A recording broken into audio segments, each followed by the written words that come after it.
Concentration of CO negative की value यहाँ पर फॉर्मूले में अप्लाई करते हैं। कंसंट्रेशन यूज किया था उसमें H2O इन्वॉल्व किया था। कंसंट्रेशन कितना है 10⁻⁻⁷। Good morning students, how are you? Today we will discuss common ion effect.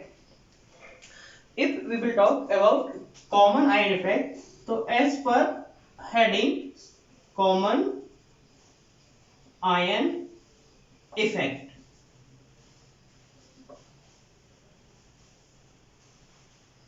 Means अगर किसी सॉल्यूशन में हम कोई दूसरा इलेक्ट्रोलाइट डिसॉल्व करते हैं या हम लोग कोई प्रेजेंस ऑफ दूसरे इलेक्ट्रोलाइट को इन्वॉल्व करते हैं, तो उस केस में सॉल्यूशंस के ऊपर क्या फर्क पड़ता है, इसको कॉमन आयन इफेक्ट के बारे में, इस तरीके के कंसेप्ट को कॉमन आयन इफेक्ट बोला गया है। मीन्स कहने का मतलब ये है कि मान लेते हैं हमारे पास एक कोई वीक इलेक्ट्रोलाइट है और वीक इलेक्ट्रोलाइट में हम कोई दूसरा इलेक्ट्रोलाइट डाल देते हैं और वो इलेक्ट्रोलाइट ऐसा होना चाहिए जिसमें कि एक आयन उनका क्या हो जाए, कॉमन हो जाए। तो इस तरीके के कंसेप्ट को हम लोग कॉमन आयन इफेक्ट बोलते हैं। देखो एक सिंपल सी एक लाइन में हम आपको समझा देते हैं। मान लो हमारे पास एक कोई कंटेनर है, ठीक है, और इस कंटेनर में क्या किया गया, इस कंटेनर में CH3COOH डाला गया। अब चूंकि हम लोग ये जानते हैं कि ये वीक एसिड है, आई मीन हम इसको वीक इलेक्ट्रोलाइट भी बोलेंगे, ये आपका वीक इलेक्ट्रोलाइट है। अब हमने क्या किया, जब ये वीक इलेक्ट्रोलाइट आयोनाइज होगा तो किस में डिवाइड हो जाएगा, CH3COO नेगेटिव और H प्लस में। सेम केस, अब हमें क्या करना है, हमें एक ऐसा सोर्स डालना है, एक ऐसा इलेक्ट्रोलाइट इन्वॉल्व कराना है जिसमें कि इन दोनों में से कोई एक आयन क्या रहे, कॉमन रहे। तो हमने क्या किया, मान लिया हमने इसमें क्या डाल दिया, CH3COONA, और जब ये CH3COONA डिसोसिएट होगा तो क्या करेगा, अब ये बनाएगा CH3COO माइनस और Na+। तो देखो जरा, CH3CO यहां पर भी है और CH3CO नेगेटिव यहां पर भी है। दोनों इलेक्ट्रोलाइट्स में CH3CO क्या है, कॉमन है। तो इस कॉमन आयंस की वजह से क्या इफेक्ट पड़ेगा सॉल्यूशंस के ऊपर, हमें इसमें इस कंसेप्ट में उसी के बारे में डिस्कस कर रहा है, तभी इसका नाम रखा गया कॉमन आयन इफेक्ट। तो आपको एक चीज याद रखनी है, क्या याद रखनी है, कि अगर कोई कंपोनेंट्स वीक इलेक्ट्रोलाइट है, फिर हम उसमें कोई एक सॉल्ट डालते हैं, तो वो सॉल्ट कैसा होना चाहिए, स्ट्रॉन्ग होना चाहिए। अब एक चीज और समझ लो कि सॉल्ट स्ट्रॉन्ग है या वीक है, ये हम लोग कैसे पता करेंगे। हमें क्या करना है, सबसे पहले सॉल्ट के पेरेंट्स को पता कर लेना। देखो जरा ध्यान से, हमने क्या किया, CH3COONA को जब हम लोग डिसोसिएट करेंगे तो क्या बनेगा, CH3CO negative plus Na+। Basically ये बन कैसे रहा है, अगर हम लोग CH3COOH को NaOH के साथ ऐड कर देंगे तो फिर क्या बनाएगा, तो फिर बनाएगा CH3COONA+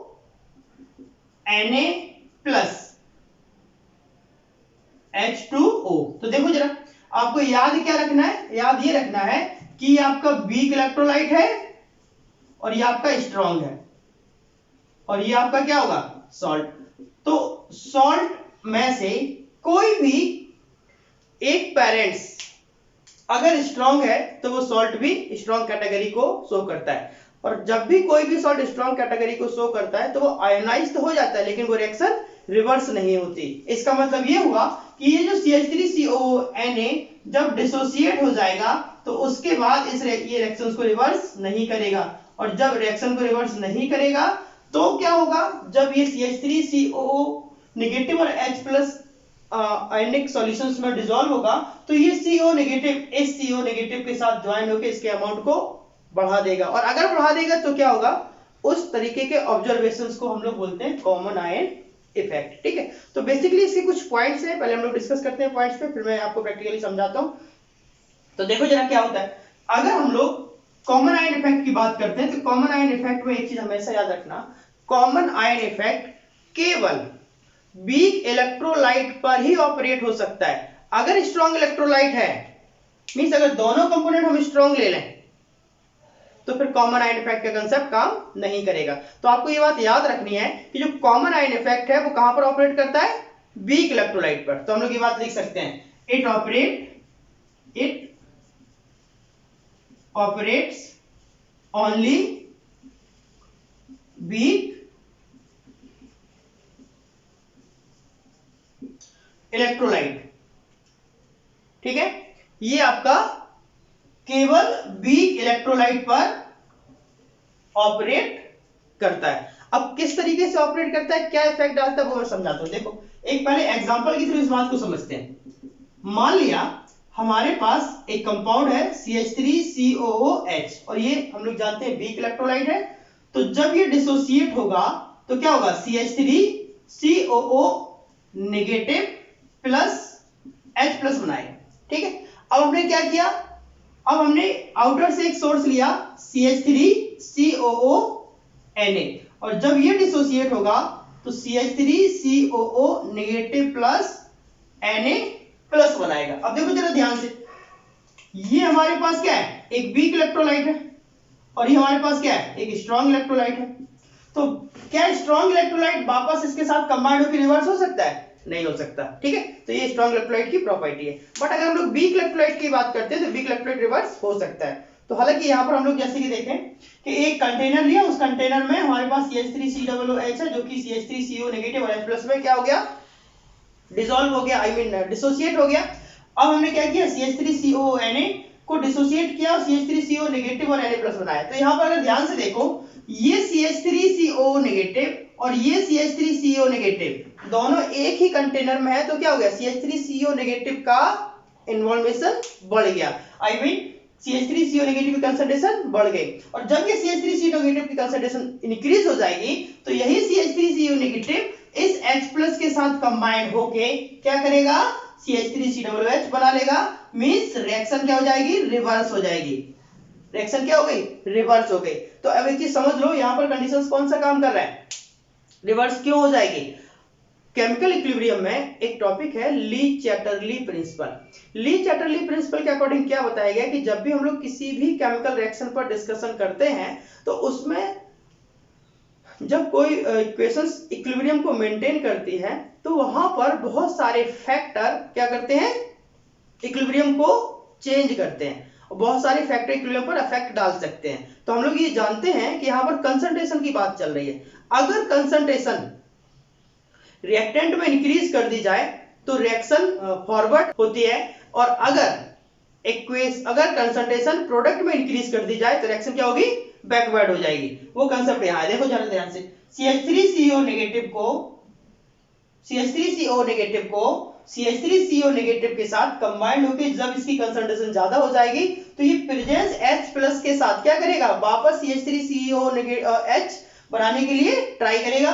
आई मीन इसकी कंसंट्रेशन रिएक्टेंट CH3CO नेगेटिव की कंसंट्रेशन प्रोडक्ट में क्या हुई, इंक्रीज हुई, और अगर ये इंक्रीज हुई तो ये वापस CH3COOH बना लेगा। तो इस तरीके से अगर हम लोग बोल सकते हैं कि अगर कंसंट्रेशन ऑफ प्रोडक्ट इंक्रीज कर दिया जाए तो रिएक्शन क्या होगी, रिएक्शन आपकी बैकवर्ड हो जाएगी। यही होता है कॉमन आयन इफेक्ट। अब इसको न्यूमेरिकल के थ्रू कैलकुलेट भी किया जा सकता है, वो भी हम लोग करेंगे, लेकिन बेसिकली कंसेप्ट क्या है वो समझो। ये बैकवर्ड किसके अकॉर्डिंग काम कर रहा है, ली चैटरली प्रिंसिपल। मैंने शॉर्ट में लिख दिया ली चैटरली प्रिंसिपल, आप लोग याद रखना। ठीक है, चलो ये तो हमने एक एग्जांपल लिया।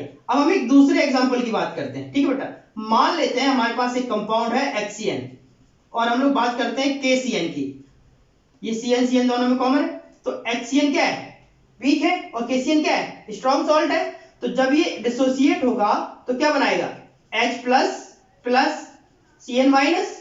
सेम केस, जब KCN डिसोसिएट होगा तो K plus plus CN minus. फिर से देखो, अगर दोनों एक ही कंटेनर में प्रेजेंट हैं तो क्या होगा, ये CN नेगेटिव ये CN नेगेटिव आपस में कंबाइंड हो जाएगा। आई मीन कुल मिला के प्रोडक्ट में CN नेगेटिव की कंसंट्रेशन क्या हो जाएगी, इंक्रीज हो जाएगी। और अगर CN नेगेटिव की कंसंट्रेशन किसी भी रिएक्शन में प्रेजेंट प्रोडक्ट में इंक्रीज हो जाती है तो फिर रिएक्शन क्या होती है, रिएक्शन बैकवर्ड होती है। आई मीन इसका मतलब ये हुआ कि ये वाला CN इस H प्लस के साथ कंबाइंड होकर रिएक्शंस को फिर से बैकवर्ड कर देगा। तो इसी को बोलेंगे कॉमन आयन इफेक्ट। देखो एक एग्जांपल और की बात करते हैं। मान लेते हैं हमारे पास एक कंपाउंड है और हमने ले लिया NH4OH, ये आपका वीक बेस है, और इस NH4OH को हमने NH4Cl के साथ कंबाइन कराना है। NH4Cl ही क्यों लिया? बिकॉज दोनों में एक आयन कॉमन होना चाहिए। देखो सब में कॉमन है, यहाँ पर CH3COO नेगेटिव कॉमन है, यहाँ पर CH3CO नेगेटिव कॉमन है, यहाँ पर CN नेगेटिव कॉमन है, यहाँ पर NH4OH और NH4Cl में NH4 और NH4 कॉमन है। देखो जब ये वीक है तो ये डिसोसिएट हो जाएगा। कैसे डिसोसिएट हो जाएगा? NH4 plus plus OH minus, और ये किसमें डिसोसिएट होगा? NH4 plus plus Cl minus. तो कहने का मतलब क्या है? फिर से NH4 की कंसंट्रेशन क्या हो गई? इंक्रीज हो गई, और अगर NH4 प्लस की कंसंट्रेशन इंक्रीज हो जाएगी तो फिर ये सॉल्यूशन में प्रेजेंट OH माइनस के साथ कंबाइन हो जाएगा और वापस क्या बनाएगा? NH4OH बनाएगा। तो अगर देखा जाए हर बार क्या हो रहा है? प्रोडक्ट में कॉमन आयन की वजह से कंसंट्रेशन उस कॉमन आयन इफेक्ट की ज्यादा हो रही है, जो कि अपोजिट केमिकल स्पीशीज के साथ रिएक्ट करके वापस वीक इलेक्ट्रोलाइट बना ले रहा है, जिसकी वजह से ये बताया गया है कि वीक इलेक्ट्रोलाइट का डिसोसिएशन क्या हो जाएगा? कम हो जाएगा। तो इसी को बोलते हैं common ion effect. Means in the case we can say that in presence of common ion effect in a solution or in a weak electrolyte, reaction will be reversed according to Lee-Chatterley principle। इसी को बोलते हैं common ion effect. तो देखो जरा, अब common ion effect के according अगर हम लोग इसको नोट करना चाहें तो देखो किस तरीके से इसकी डेफिनेशंस को बताया गया है। तो मैं अब करने जा रहा हूँ, ये तो मैंने एक एग्जांपल के थ्रू आप सबको समझा दिया कि बेसिकली कॉमन आयन इफेक्ट होता क्या है। अब हम लोग इसको अच्छे से सिस्टमैटिक वे में नोट कर लेते हैं।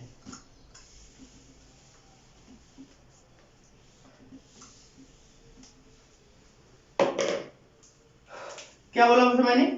It operates only on week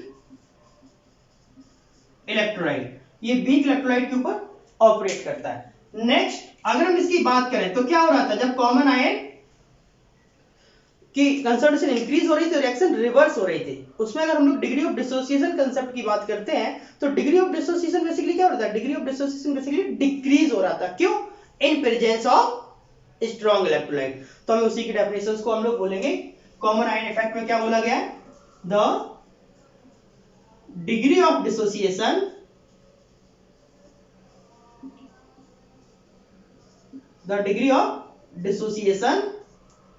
is suppressed of weak electrolyte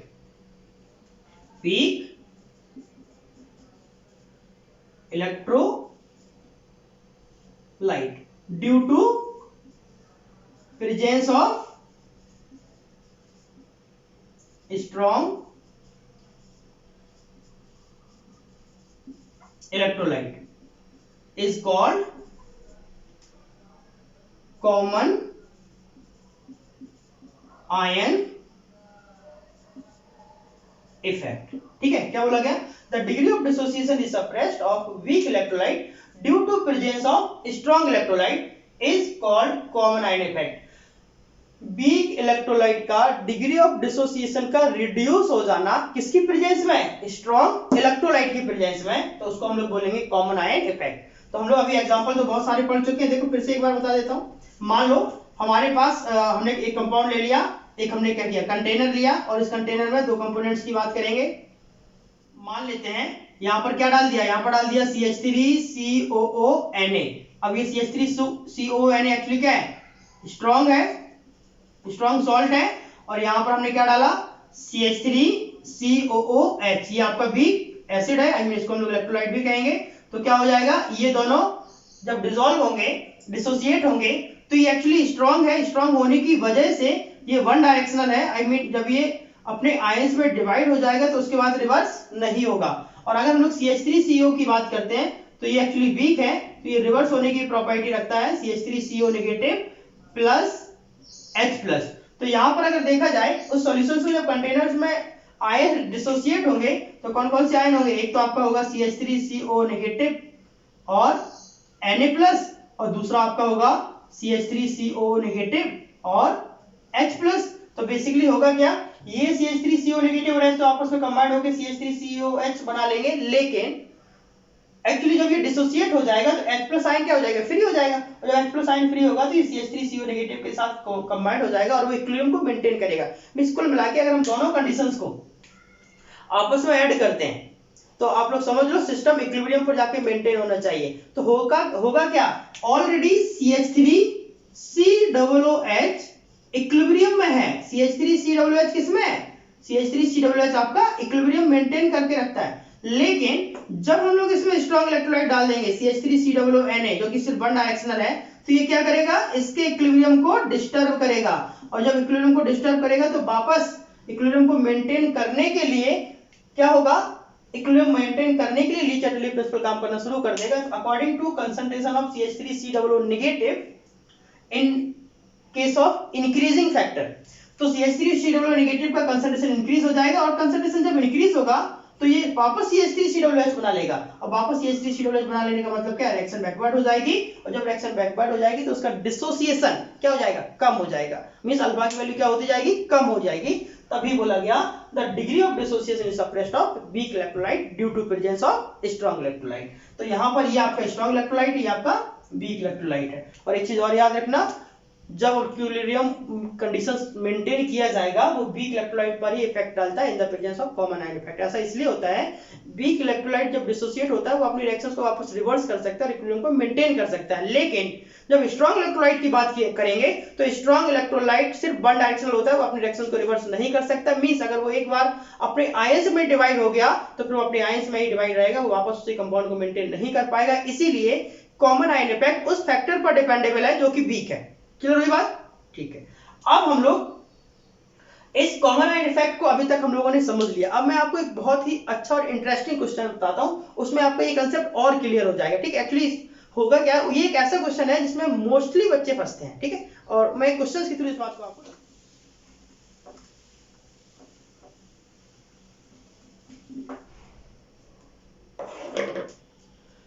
मान लेते हैं हमारे पास एक क्वेश्चन है, न्यूमेरिकल मैंने लिखा find the pH of 10⁻⁻7m HCl। क्या बोला गया, क्वेश्चन में हमें pH निकालना है। किसका pH निकालना है, HCl का। अगर कंसंट्रेशन ऑफ HCl दिया हुआ है तो हम लोग जानते हैं कंसंट्रेशन ऑफ HCl जब डिसोसिएट होगा तो H++ Cl- से डिवाइड हो जाएगा। अगर इसकी कंसंट्रेशन 10⁻⁻7 है तो ये भी 10⁻⁻7 होगी और ये भी 10⁻⁻7 होगी। तो अब हम लोग जानते हैं कंसंट्रेशन ऑफ H+ का वैल्यू कितना हो गया, 10⁻⁻7। अब हम लोग ये भी जानते हैं क्या, we know that pH equal minus log H+, तो क्या करेंगे, माइनस के लॉग 10⁻�7 लॉग m की पावर n का कंसेप्ट अप्लाई करेंगे तो pH इक्वल टू कितना हो गया, 7। तो क्वेश्चन तो बहुत इजी था, है ना। लेकिन अब एक चीज समझ लो, HCl क्या है, HCl एक स्ट्रॉन्ग एसिड है, और अगर HCl स्ट्रॉन्ग एसिड है तो क्या इसका pH 7 होना चाहिए, नहीं होना चाहिए। क्यों, क्योंकि अगर उसका pH 7 होगा तो फिर वो एसिड थोड़ी होगा, वो तो न्यूट्रल हो गया। अगर न्यूट्रल हो गया तो वो तो ऐसा वाटर के जैसे बिहेव करना शुरू कर देगा। तो उस केस में pH क्या होगा, इसका pH 7 नहीं निकलेगा। अब अगर इसका pH 7 नहीं निकलेगा तो फिर क्या निकलेगा, वो भी क्वेश्चन है ना। तो अभी हम लोग क्वेश्चन सॉल्व करेंगे। हाँ, एक चीज और, यहां पर एक कॉमन आयन इफेक्ट का कंसेप्ट काम करेगा। अगर हम लोग कॉमन आयन का एक दूसरा एग्जांपल की बात करें तो हम लोगों की बॉडी में जो ब्लड है वो भी हमेशा pH को मेंटेन करके रखता है। हम भले ही कुछ भी खाएं, एसिडिक खाएं, बेसिक खाएं, कुछ भी खाएं, तो वो भी हमेशा एसिडिक को वो भी हमेशा क्या करता है, pH को बैलेंस करने के लिए ट्राई करता रहता है। सेम केस जब कोई एसिड होता है, जैसे मान लो हमने लिया एक HCl है, उसका कंसंट्रेशन 10⁻⁻7 है, और 10⁻⁻7 के बेस पर अगर हम लोग इसका pH निकालते हैं तो 7 आना चाहिए, जबकि ये गलत है। गलत क्यों है, क्योंकि अगर वो स्ट्रॉन्ग एसिड है तो उसका pH तो 7 हो ही नहीं सकता।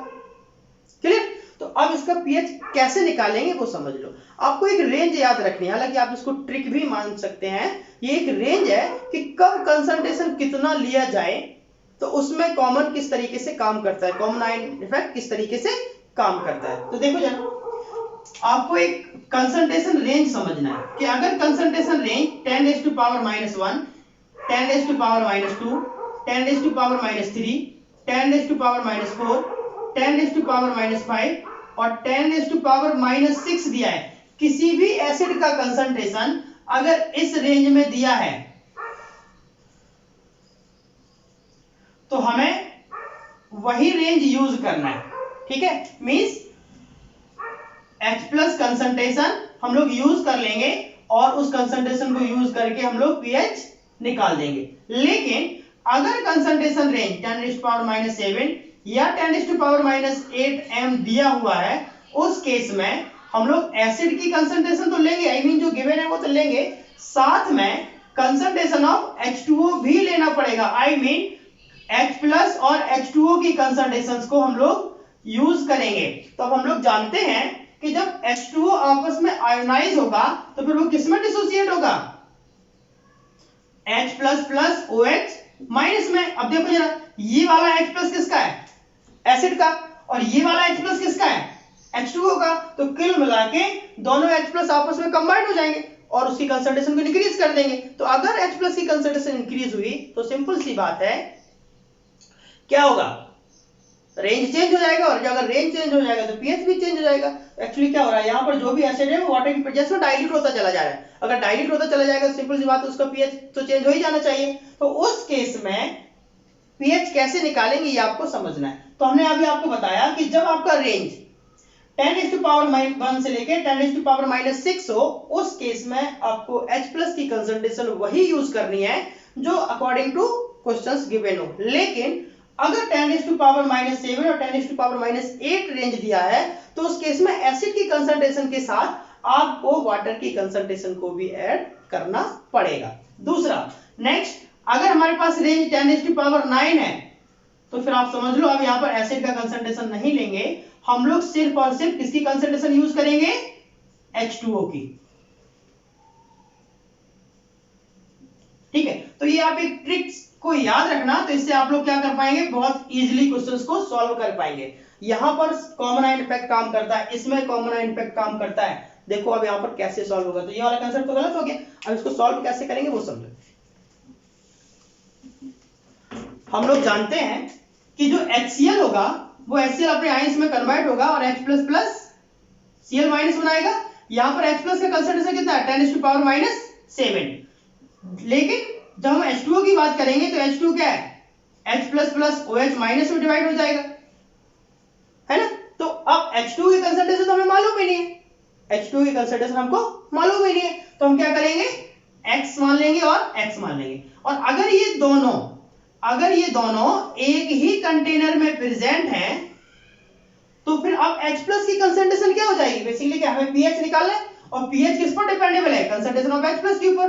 तो यहां पर कंसंट्रेशन ऑफ H प्लस का वैल्यू कितना हो जाएगा, कंसंट्रेशन ऑफ H प्लस आपका 10⁻⁷ तो एसिड का दिया है और हमने उसमें वाटर ऐड कर दिया, तो finally concentration of H plus equal to आपका आएगा X प्लस 10⁻⁻7।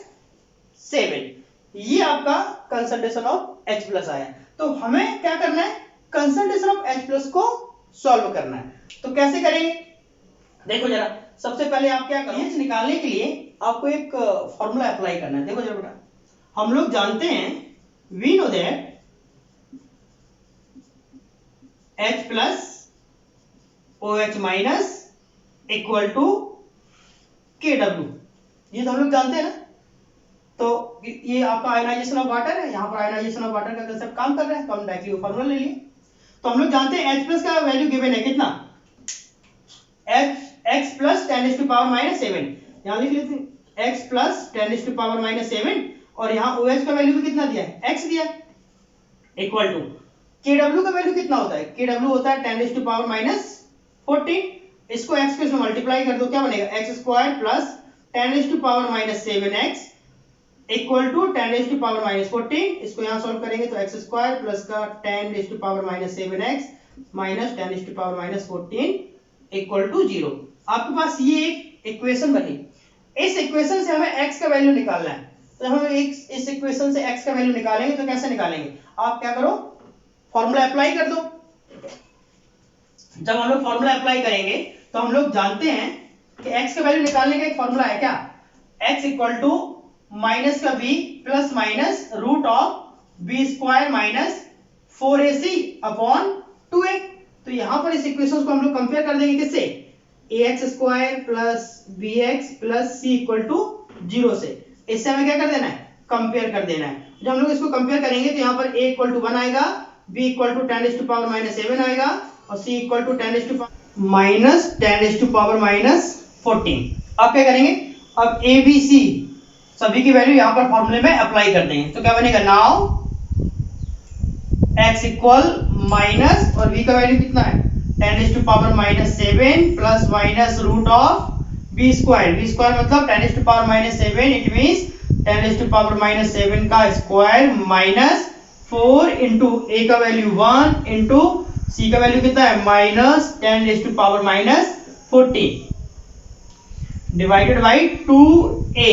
तो क्या लिखेंगे 2 इंटू a का वैल्यू 1। फाइनली क्या बनेगा x इक्वल टू, और जब आप इस पूरी वैल्यू को सॉल्व करोगे 62 इंटू 10 टू पावर माइनस 7, आप क्या करेंगे, अब h प्लस निकाल देंगे। तो अगर ये x का वैल्यू आया, एक्चुअली हमें निकालना क्या है, कंसंट्रेशन ऑफ h प्लस। तो concentration of h plus equal to हमने क्या लिया था, x plus 10 to power minus 7, x का वैल्यू यहाँ रिप्लेस कर देंगे। तो concentration of h plus equal to क्या आया 0.62 into 10 to power minus 7 plus 10 to power minus 7। क्या करना होगा, 10 टू पावर माइनस 7 कॉमन ले लो तो क्या बनेगा 0.62 plus 1, finally 1.62 into 10 to power minus 7। ये आपका क्या आ गया, ये आपका कंसंट्रेशन ऑफ H प्लस आ गया। तो जब कंसंट्रेशन ऑफ H प्लस आ जाएगा तो हम लोग क्या कर सकते हैं, इजीली pH कैलकुलेट कर सकते हैं। तो देखो जरा कैसे करेंगे, इसको नोट करो।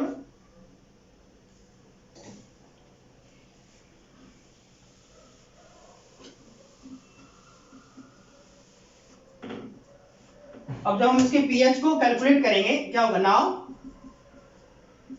pH इक्वल माइनस के लॉग H प्लस, तो माइनस लॉग और H प्लस का वैल्यू कितना हो जाएगा 1.62 इंटू 10 टू पावर माइनस 7। तो सॉल्व करो, minus log m into n, तो log 1.62 plus log 10 to power minus 7, तो माइनस लॉग 1.62 और माइनस इधर पहले आ जाएगा तो माइनस के 7 लॉग 10 और लॉग 10 का वैल्यू 1। तो क्या बनना चाहिए, माइनस को मल्टीप्लाई कर दो, या पहले एक स्टेप और लिख लेते हैं, लॉग 1.62 प्लस 7 और लॉग 10 का वैल्यू 1, खत्म हो जाएगा।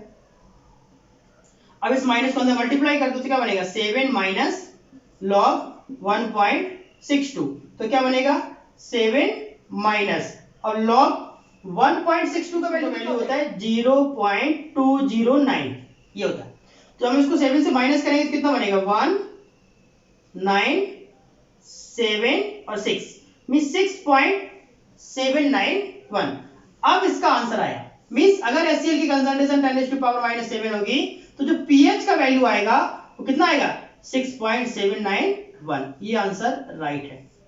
जबकि डायरेक्टली देखा जाए तो आंसर कितना निकल रहा था 7 निकल रहा था। ऐसा क्यों, क्योंकि वो कॉमन आयन इफेक्ट का कांसेप्ट वहां पर हम लोगों ने अप्लाई नहीं किया था। तो जब हम लोग जैसा मैंने अभी आपको एक ट्रिक बताई है कि अगर कंसंट्रेशन उस रेंज में दिया है तो फिर हम क्या करेंगे, कॉमन आयन इफेक्ट कांसेप्ट कब कब काम करेगा कब कब काम नहीं करेगा वो आपको याद रखना है। फिर से मैं एक बार बता दूं, जब कंसंट्रेशन का रेंज 10 टू पावर माइनस 1 से लेके 10 टू पावर माइनस 6 हो तो आपको only concentration of H plus he use करना है, आई मीन जो गिवन है। लेकिन जब 10 टू पावर माइनस 7 और 10 टू पावर माइनस 8 दिया है तो जो कंसंट्रेशन आप यूज करेंगे उसके साथ कंसंट्रेशन ऑफ H2O भी आपको यूज करना पड़ेगा, मींस कॉमन आयन इफेक्ट। लेकिन जब 10 टू पावर माइनस 8 के ऊपर जाएगा, I mean 10 to power minus 9 होगा, तो उस केस में जो कंसंट्रेशन होगा वो हम लोग सिर्फ H2O का यूज करेंगे, और अगर H2O का यूज करेंगे तो pH आपका हमेशा कितना आएगा 7। ठीक है बेटा, चलो तो इस तरीके से हम लोग इस क्वेश्चंस के थ्रू ये समझ पाए कि कॉमन आयन इफेक्ट किस तरीके से काम करता है। अब हम लोग एक दो क्वेश्चन अभी और करेंगे, ठीक है।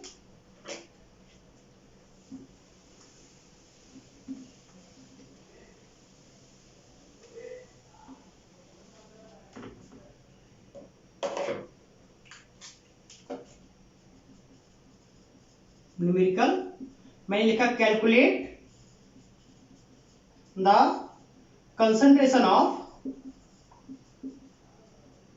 H plus ion in a solution of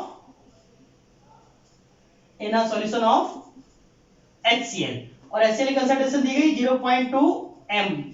ये आपके HCl की इक्वल टू ले लेते हैं 4 इंटू 10⁻⁻10 विथ KCl 1 मोलर पर लीटर, ये कंडीशन दी है। ठीक है बेटा, अब देखो इसको कैसे सॉल्व करेंगे। क्या लिखा है, calculate the concentration of H plus ion in a solution of HCl। इसका मतलब क्या हुआ, यहां पर कंसंट्रेशन ऑफ HCl गिवन है और उसका K भी दिया है। नेक्स्ट KCl एक्चुअली क्या है, देखो जरा ध्यान से, ये HCl नहीं है, HCl है। ठीक है, देखो जरा ध्यान से, यहां पर दो कंपाउंड की बात चल रही है, एक HCl की बात चल रही है और एक KCl की बात कर रहे हैं। तो HCl क्या है, एक वीक इलेक्ट्रोलाइट है और KCl क्या है, एक स्ट्रॉन्ग इलेक्ट्रोलाइट है। अगर HCl वीक इलेक्ट्रोलाइट है तो ये तो अपने आयंस में डिसोसिएट हो जाएगा और क्या बनाएगा, H++ Cn minus. Same case, जब KCl डिसोसिएट होगा तो क्या करेगा, K++ Cn माइनस। अब एक चीज और याद रखना, यहाँ पर रिवर्सिबल एरो, यहाँ पर रिवर्सिबल एरो नहीं है। क्यों, क्योंकि ये स्ट्रॉन्ग इलेक्ट्रोलाइट और स्ट्रॉन्ग इलेक्ट्रोलाइट एक बार आयन बनाने के बाद रिवर्स नहीं होता, जबकि जो वीक इलेक्ट्रोलाइट होता है वो रिवर्स हो सकता है। तो क्या होगा, यहाँ पर भी KCl है और यहाँ पर भी KCl है, तो ये दोनों KCl आपस में मिलके फिर से रिएक्शन को क्या कर देंगे, बैकवर्ड कर देंगे। ये तो बात हो गई इसके इफेक्ट की, लेकिन बोला क्या गया है कि concentration of H plus ion कितना है, concentration of H plus ion कितना है। तो देखो जरा, अगर हमारे पास इसका K भी दिया है, K इक्वल टू कितना दिया है, 4 इंटू 10⁻⁻10। तो देखो बेटा, हम लोग इसी को आयोनाइज करके इक्विलिब्रियम मेंटेन करके हम लोग इसकी बात करेंगे। HCl जो है रिवर्स होके क्या बना रहा है, H++ Cn माइनस। हम लोग जानते हैं इनिशियल कंडीशन पर इसकी कंसंट्रेशन कितनी होती है, C, और इन दोनों की 0 और जब हम लेंगे एट इक्विलिब्रियम क्या होगा, C 1 माइनस अल्फा और यहाँ पर C अल्फा और C अल्फा। जब हम लोग इसका K अप्लाई करेंगे तो K ऐसे लिख देते हैं, at equilibrium K equal to क्या होगा, कंसंट्रेशन ऑफ H प्लस और concentration of Cn minus divided by concentration of HCl, ऐसे हो जाएगा। अब हम इन सब की कंसंट्रेशन की डायरेक्टली ये वैल्यू अप्लाई कर सकते हैं, लेकिन कॉमन कौन सा है, कॉमन यहाँ पर देखो, एक इसका Cn है और सॉल्यूशन में इसका भी तो Cn काम करेगा। मतलब जब ये रिवर्स रिएक्शन हो रही होगी, रिएक्शन जब बैकवर्ड होगी, उस केस में इस Cn का कंसंट्रेशन तो काम करेगा, साथ में इसका भी कंसंट्रेशन काम करेगा। क्यों, क्योंकि इसी की वजह से तो रिएक्शंस रिवर्स हो रही है। ठीक है, तो यहां पर आपको याद रखना है इसकी कंसंट्रेशन कितनी है। देखो बेटा क्या लिखा है, 1 मोलर पर लीटर। इसका मतलब है अगर ये 1 मोलर पर लीटर है तो ये भी 1 ही होगा ना। क्यों, इनिशियल ये 1 है, ये बाद में 0 हो गया। जब ये क्या करेगा, कंप्लीटली डिसोसिएट हो जाएगा तो इसकी कंसंट्रेशन तो खत्म हो गई और इसका कितना बचा, 1 क्योंकि ये तो खत्म ही हो गया ना, ये तो अब है ही नहीं, यही तो अपने आयंस में कन्वर्ट हो गया। तो इसकी जितनी कंसंट्रेशन हुई वही बाद में 1 में डिवाइड हो गई। क्लियर हो गया पॉइंट। तो उस केस में अब Cn की कंसंट्रेशन कितनी है, 1, और यहां पर Cn की कंसंट्रेशन कितनी है, C अल्फा। तो अगर हम लोग concentration of now total concentration of Cn की बात करेंगे तो कितना आएगा, 1 प्लस C अल्फा। कितना आएगा, 1 प्लस C अल्फा। रख दो जरा, तो अब क्या बनेगा, K इक्वल H प्लस का कंसंट्रेशन कितना है, C अल्फा, और Cn का कंसंट्रेशन कितना है, 1 plus C alpha divided by, और इधर क्या हो जाएगा, C 1 माइनस अल्फा। पहले तो कैलकुलेशन सिंपल है, C से C कैंसिल कर दो, और जब C से C कैंसिल कर देंगे तो अब क्या बचेगा, अब आपका बचेगा K equal alpha 1 plus C alpha divided by 1 minus alpha. ठीक है, फिर से क्या, अल्फा इज लेस देन 1, क्योंकि वीक इलेक्ट्रोलाइट है, डिसोसिएशन बहुत ही कम होगा। और in the presence of strong electrolyte, in the presence of strong electrolyte dissociation तो और भी कम हो गया। डिसोसिएशन और भी क्यों कम हो गया, क्योंकि जब Cn वापस जुड़ेंगे कंसंट्रेशन इंक्रीज को करेंगे और कंसंट्रेशन इंक्रीज होने पर ये वापस HCl बना लेगा, और जब वापस HCl बना है तो इसका मतलब क्या, अपने आयंस में तो कम ही टूट रहा है ना, तभी तो HCl वापस बन रहा है। तो इस कंसेप्ट को बोलते हैं क्या, कॉमन आयन इफेक्ट, और उस आयंस की वजह से क्या हो रहा है, HCN वापस बन रहा है। तो कुल मिला के जो डिग्री है, जो डिसोसिएशन है, जो डिग्री ऑफ डिसोसिएशन है वो क्या है, कम होगा। आई मीन अल्फा क्या होगा, कम होगा। तो हम फिर से मान लेंगे अल्फा इज लेस देन 1। तो अल्फा 1 के रिस्पेक्ट में अगर बहुत ही कम है तो क्या होगा, देखो अब मैं इसको रब करता हूं, ठीक है, अब मैं इसको रब कर देता हूं। और अगर अल्फा क्या है, अल्फा इज लेस देन 1 है, तो उस केस में क्या होगा, now k equal to alpha 1 plus C alpha upon 1 minus alpha लिखा था। तो अब यहां पे क्या बोला, अल्फा इज लेस देन कम है, और अल्फा तो बहुत ही कम है 1 के रिस्पेक्ट में, और कंसंट्रेशन सी की वैल्यू भी बहुत ही कम है। देखो सी की वैल्यू कितना है, सी का वैल्यू दिया है ये, सी इक्वल टू 0.2। तो अगर हम लोग मान लो अल्फा की वैल्यू हम लोग मान लेते हैं, ऐसे मान आपको समझा देते हैं कि लेस देन क्यों है। हमने मान लिया लेट अल्फा इक्वल टू कितना है 0.05, और सी का वैल्यू कितना है 0.2। अगर हम 0.2, अगर हम लोग इसका सी अल्फा निकालें तो क्या बनेगा 0.05 इंटू 2 मतलब 0.001 ये आया। तो अब जरा बताओ क्या 1 के रिस्पेक्ट में ये सी अल्फा बहुत ही कम होगा, होगा। दूसरा केस ये अल्फा तो ऑलरेडी बहुत कम है, तो हम क्या करेंगे, सी अल्फा और अल्फा इन दोनों की वैल्यू को निगलेक्ट कर देंगे। फाइनली जब अल्फा इज लेस देन 1 होता है तो 1 माइनस अल्फा की जगह हम लोग 1 ले लेते हैं, और सी अल्फा तो वैसे ही बहुत कम हो गया तो उसको भी निगलेक्ट कर देंगे। फाइनली k इक्वल टू क्या बनेगा, अल्फा इनटू ये वाला कॉलम निगलेक्ट हो गया, ये 1 मल्टीप्लाई में चला जाएगा, डिवाइड बाय 1, तो k इक्वल टू क्या आ गया अल्फा। तो अल्फा इक्वल टू क्या बना k, तो अल्फा इक्वल टू क्या बनाएगा, k का वैल्यू कितना है 4 इंटू 10⁻⁻10। तो ये आपका वैल्यू आ गया किसका, अल्फा का। तो जब ये आपका वैल्यू अल्फा आ गया, और एक्चुअली हमें निकालना क्या था, कंसंट्रेशन ऑफ H प्लस।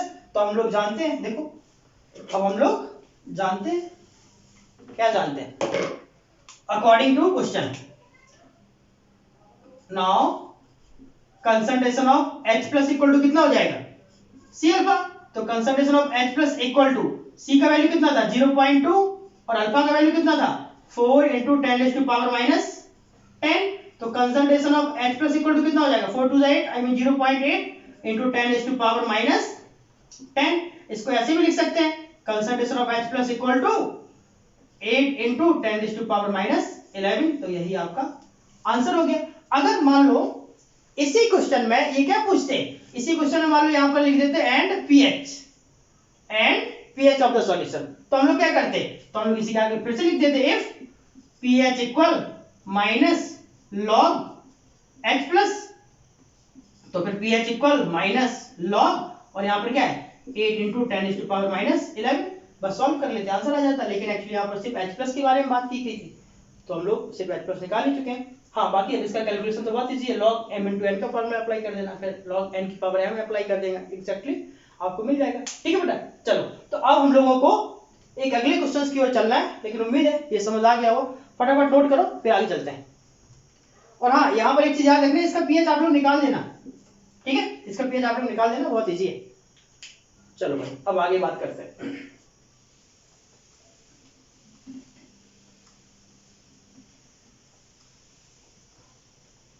देखो अब हमारे पास एक अगला क्वेश्चन है, और उसमें बोला गया कैलकुलेट द कंसंट्रेशन ऑफ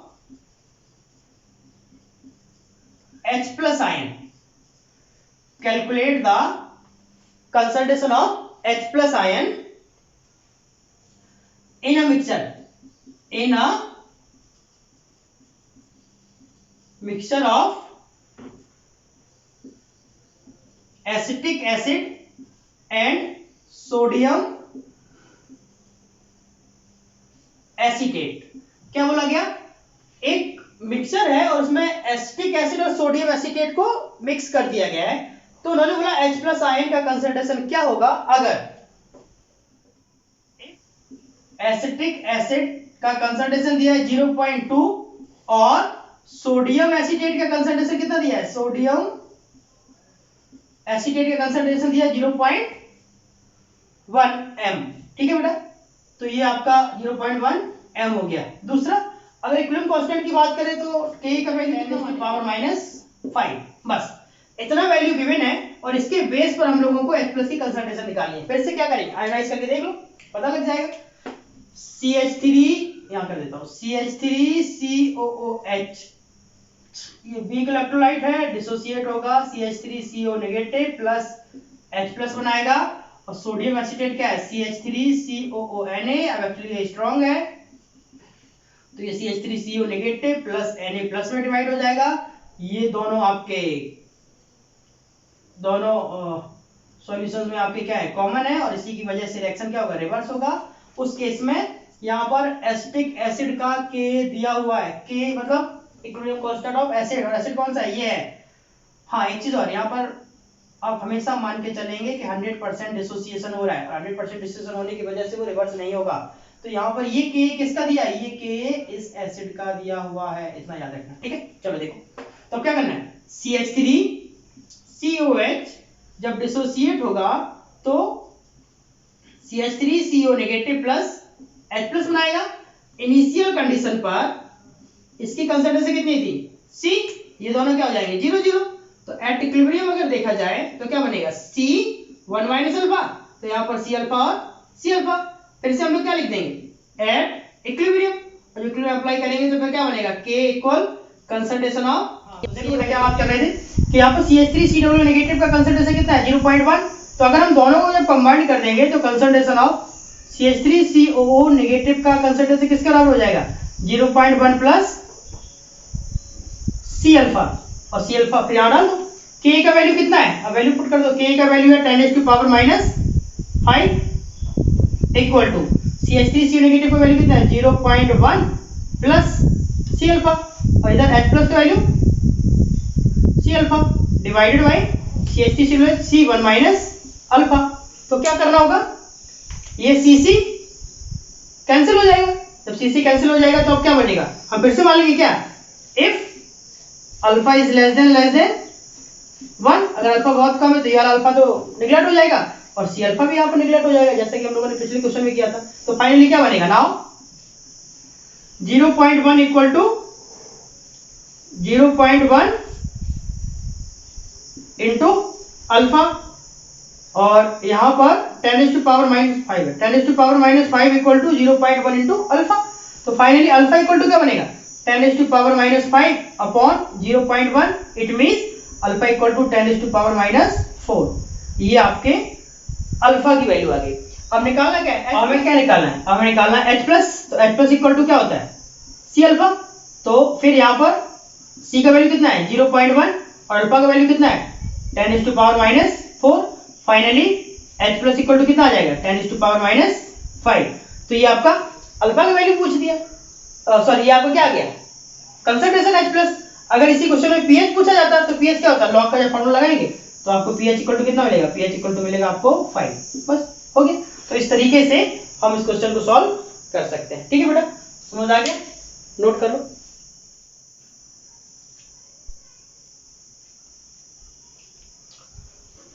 हो गया बेटा, चलो देखो, अब हमारे पास कॉमन इफेक्ट का एक मेथड हम लोग और डिस्कस करते हैं, जिसमें परसेंटेज एरर की बात की जाएगी। मींस परसेंटेज एरर क्या है, मैंने जैसा कि अभी आपको बताया कि अगर हम लोग कंसंट्रेशन 10⁻⁻1 से लेके 10⁻⁻6 का रेंज लेते हैं तो उस केस में हम लोग सिर्फ और सिर्फ एसिड का कंसंट्रेशन यूज करते हैं। अगर 10⁻⁷ और 10⁻⁸ है तो वहां पर हम लोग एसिड और H2O का कंसंट्रेशन दोनों का यूज करते हैं। लेकिन अगर मान लो हम H2O का ना लें, अगर हम लोग H2O का कंसंट्रेशन यूज ना करें तो होता क्या है, वहां पर परसेंटेज एरर बहुत ही ज्यादा हो जाता है और वहां पर फिर हम लोग उसके कंसंट्रेशन को कैलकुलेट नहीं कर पाते। तो उसी तरीके के क्वेश्चंस को हमें सॉल्व करना है। हम कैलकुलेशन को ज्यादा लंबा नहीं करेंगे, क्वेश्चंस को रिपीट कर लेते हैं। जैसे आप लोगों ने देखा होगा कि हम लोगों को निकालना है find percentage error. Find percentage error किसमें, हमें परसेंटेज एरर निकालना है। आपके इसके पहले आपने क्वेश्चन दिया था, आई में लिखा था, क्या क्वेश्चन था, फाइंड pH ऑफ 10⁻⁷ MHCl। जब 10⁻⁻7 MgCl हम लोग pH कैलकुलेट कर रहे थे, तो यहाँ पर आपने देखा होगा हमने जो कंसंट्रेशन यूज किया था उसमें H2O इन्वॉल्व किया था। ठीक है, मींस अगर विदाउट वाटर और विथ वाटर की बात करते हैं, तो इस HCl की इस वैल्यू का बेस पर विदाउट वाटर पीएच का वैल्यू कितना आ रहा था? 7 आ रहा था। कंसंट्रेशन कितनी थी? 10⁻⁷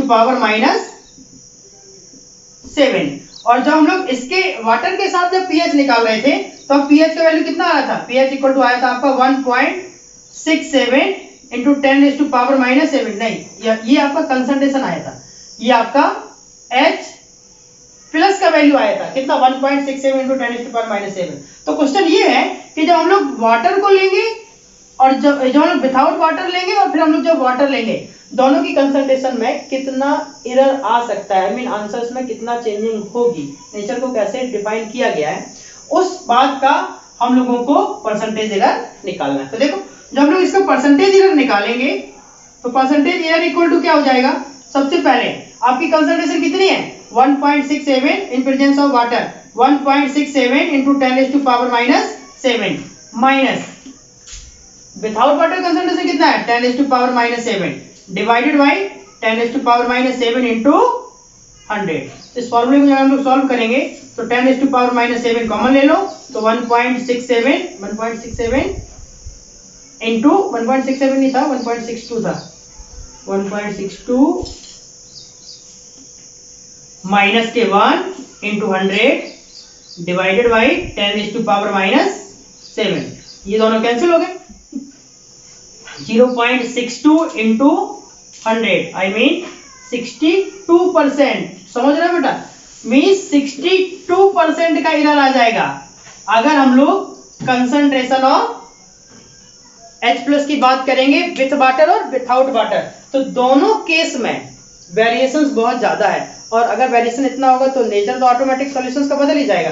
तो उस केस में हम लोगों को ये याद रखना है, या आप इसको एक ट्रिक भी समझ लो कि जब 10⁻⁻1 से लेके 10⁻⁻6 का कंसंट्रेशन रेंज दिया हो, उस केस में आप वही कंसंट्रेशन यूज करेंगे जो गिवन है। लेकिन जब 10⁻⁷ और 10⁻⁸ रेंज हो, उस केस में आपको वाटर का कंसंट्रेशन यूज करके अल्फा निकालना है, और अल्फा निकालने के बाद सी अल्फा निकालना है, I mean concentration of H plus, then you can solve pH value. Next, अगर कभी क्वेश्चन में परसेंटेज एरर पूछ दिया जाए, अगर कभी क्वेश्चन में परसेंटेज एरर पूछा जाए कि अगर हम लोग वाटर को यूज करेंगे और विदाउट वाटर को यूज करेंगे एसिड की कंसंट्रेशन में, तो दोनों का एरर क्या होगा, तो उस केस में आप इस तरीके से निकाल सकते हो कि जब हम लोग सबसे पहले कंसंट्रेशन ले लेंगे, किसकी कंसंट्रेशन हम लोग ले लेंगे विथ वाटर की, और फिर विदाउट वाटर की कंसंट्रेशन को माइनस करके total concentration of water multiply by 100 solve करेंगे तो आपको वो परसेंटेज एरर मिल जाएगा। चलो बेटा, ओके ठीक है। तो ये तो था कॉमन आयन इफेक्ट, कंसेप्ट छोटा था, इजी भी था, बट इंपॉर्टेंट भी है। हाँ, तो अब हम लोग इसके बाद बफर सॉल्यूशन और सॉल्युबिलिटी पढ़ेंगे, और बफर सॉल्यूशन और सॉल्युबिलिटी में दोनों में ही इस कॉमन आयन इफेक्ट का यूज किया जाएगा। ठीक है, चलो मिलते हैं अगले लेक्चर में बफर सॉल्यूशन के साथ। ओके बेटा, बाय।